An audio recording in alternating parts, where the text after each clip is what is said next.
A decisão tomada, a cirurgia foi conduzida durante todo o dia de ontem. E eu já tinha em mente que seria um procedimento bastante complexo e bastante trabalhoso, em função de uma experiência prévia com casos semelhantes. A grosso modo, a situação do ex-presidente era a seguinte: era um abdômen hostil, múltiplas cirurgias prévias, aderências causando um quadro de obstrução intestinal e uma parede abdominal bastante danificada em função da facada, em função das cirurgias prévias. E isso já nos antecipava o fato de que seria um procedimento bastante complexo e bastante trabalhoso. Para vocês terem uma ideia, para a gente conseguir acessar a cavidade abdominal do ex-presidente, foram praticamente 2 horas de cirurgia, mais umas 4, 5 horas de liberação de aderências. E uma vez finalizada essa parte do procedimento, a gente começa a segunda etapa, que é a etapa de bolar uma estratégia de reconstrução, tá? Porque tem diversas alternativas e a gente tem que decidir qual que é a melhor forma de recolocar as coisas no lugar. Então, só para ter uma ideia, a liberação dessas aderências é feita de forma milimétrica praticamente. Você liberar um intestino que tem 3,5 metros, você vai centímetro por centímetro, tomando cuidado para não lesar o intestino. O intestino dele estava bastante, vamos dizer assim, sofrido, o que nos leva a crer que ele já vinha com esse quadro de uma suboclusão subclínica há alguns meses, tá? Que isso se reflete pelas várias internações que ele teve ao longo desses últimos meses. Isso também contribuiu para a decisão da tomada, da decisão de uma intervenção cirúrgica. Bom, liberamos todas as aderências, o intestino dele foi liberado desde o início até o final, foi revisto várias vezes para que não ficasse escondida nenhuma lesão desapercebida. O intestino foi reposicionado de forma ordenada na cavidade abdominal e nós reconstruímos a parede da forma que consideramos a mais adequada no momento. É importante que vocês saibam que reconstrução de parede abdominal nessas condições não aparece, não está escrito no livro o que é que você tem que fazer. Você tem que tomar uma decisão em função do achado, tá? Então ele tinha vários componentes que colocam essa condição como uma situação bastante complexa em termos de reconstrução de parede abdominal, mas o que nós fizemos ali foi o arroz com feijão, que é o que a gente costuma fazer em casos assim, e o resultado final foi bastante satisfatório. Obrigado.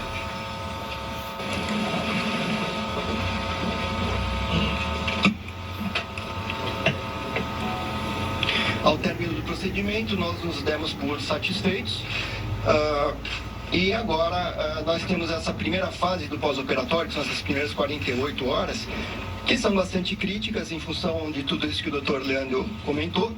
Então a gente tem que ficar alerta, tem que ficar de olho. E aí, depois dessas primeiras 48 horas, a gente entra numa outra fase de pós-operatório, tá? Que é uma fase um pouquinho mais tranquila, mas já antecipo para vocês que não tenham grandes expectativas de uma evolução rápida, tá? A gente precisa deixar o intestino dele descansar, desinflamar, retomar sua atividade, para só depois pensar em realimentação por via oral, enfim, daí para frente retomada de outras atividades. Nesse momento ele será mantido com uma nutrição, que a gente chama de nutrição parenteral, que é nutrição na veia, sem expectativa de que ele volte a se alimentar hoje ou amanhã ou depois, tá? Ele só vai voltar a receber alimentação por via oral no momento que o intestino retomar a sua atividade fisiológica. Eu acho que é basicamente isso. Por enquanto eu fico à disposição para perguntas. Doutor, Fernando da Times Brasil, há uma possibilidade de fazer uma outra cirurgia após essa de ontem? Assim, tem alguma chance, digamos assim? Eu espero que não. Tá? Nós fizemos uma cirurgia com a ideia de que fosse uma cirurgia definitiva, vamos dizer assim. Naturalmente, novas aderências vão se formar, tá? Isso aí é inevitável. O paciente que tem um abdômen hostil, por mais que você solte tudo, essas aderências voltam a se formar, tá? Então, embora a gente tenha tentado estabelecer a condição mais fisiológica possível para a cavidade abdominal, eu não posso falar, olha, está resolvido o problema, tá? No pós-operatório imediato, essas aderências vão se formar e isso faz com que a recuperação nesses próximos dias seja um pouquinho mais lenta e a gente não tem nenhuma intenção em acelerar isso daí, tá? No futuro, médio e longo prazo, pode realmente acontecer novamente de ter aderências bridas, né? E aí a gente lida com cada caso de forma individualizada. Com relação à reconstrução da parede, hérnia tem um problema, né? Por mais que você faça, melhor sempre hérnia tem uma situação que pode recidivar, pode voltar. Mas eu acho que o resultado final ficou bastante satisfatório na minha opinião. Peraí, só um minuto. A regra aqui, a primeira fileira, por favor. Felipe, eu vou chegar em você, tá? Fica tranquilo.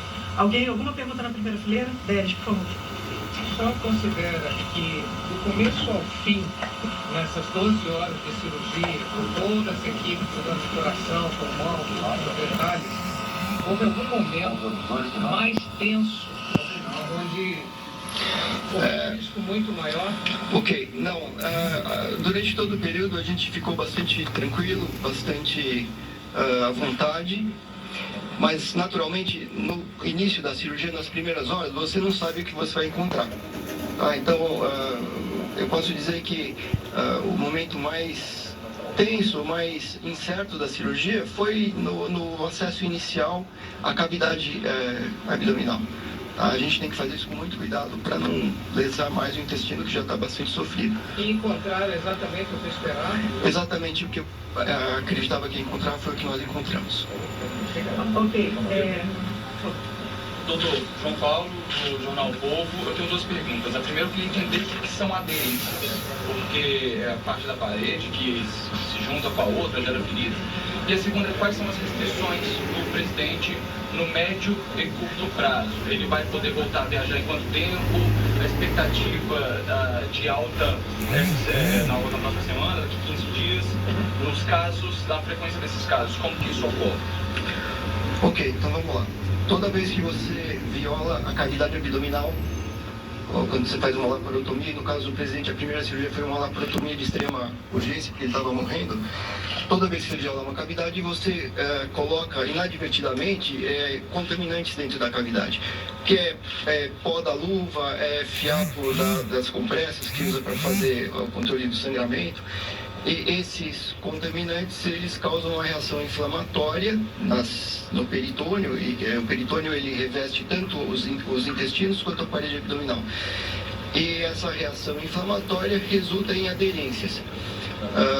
Se você abrir o abdômen de alguém que nunca teve nenhuma cirurgia, o intestino é todo soltinho.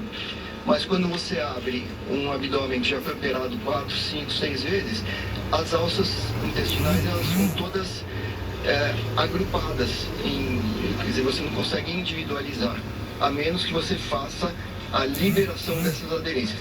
Todo paciente submetido à cirurgia abdominal tem aderências, ok? Em grau maior ou menor. Grande parte dessas aderências elas são assintomáticas, elas não causam nenhum problema, mas eventualmente, e todo paciente que já foi operado sabe que pode cursar com a formação desse quadro que a gente chama de suboclusão intestinal. Vamos para as questões. A expectativa é que ele volte a ter um padrão de vida melhor, se alimentar melhor, e a nossa expectativa é que seja sem restrições, exceto restrições agora no pós-operatório imediato, nesses próximos 2 ou 3 meses, que precisa conter a parede abdominal com cinta, etc. Vamos lá. Uma intervenção da dimensão que o paciente recebeu, ele deve se esperar que ele passe 1, 2 semanas no hospital antes de poder voltar para casa? Quanto tempo? É para um mês ou é para algumas semanas? Sim, a nossa expectativa, correndo tudo dentro do previsto, é que ele fique pelo menos aí